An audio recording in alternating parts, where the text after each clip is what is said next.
সুন্নত আছে না কারোর? এই এলাকায় কারো সুন্নত আছে নাকি? ওই কেউ নেই নাকি?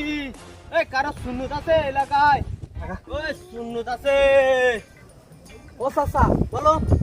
আমার একটা সুন্নত আছে। তাই বলে বেড়া ছাগলে সুন্নত দেই নে? ওরে বেড়া ছাগল না, আমার 2 মাসের এক ছাগল আছে, তার সুন্নত দিতে পারবা না? পারবা না তো চলো যাই। চলো। ঠিক আছে চলো দেই।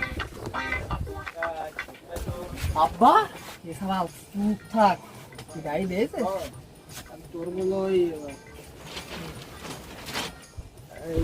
ই করতে হবে কিন্তু সুন্নত তো বুঝিস, তুই চুপ থাক, তুই কোনো কথা কবি, বুঝতে পারছিস? কি কও? এই তোমার 2 মাসের সওয়াল? কি দাম রাখ সওয়াল? তুমি তো কও এরা তোমার সই দেয়া যাইতিছে, ও হাইতি বলো কত সুন্দর ছোট একটা 1.5 মাসের সওয়াল, 2 মাস মাত্র বয়স, কি তাই না না তুমি চিন্তা করি না। কাকা তুই ভালোই কও, আর টাকা পয়সা লাগলে দোয়া নেই, তুই কাজ চালা। আমি পারবো, আমার 3000 টাকা লাগবে। 3000?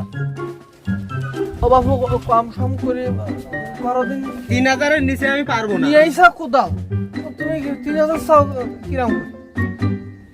তাহলে ঠিক আছে, কম করে 2500 টাকা দিয়ে আনে। ঠিক আছে।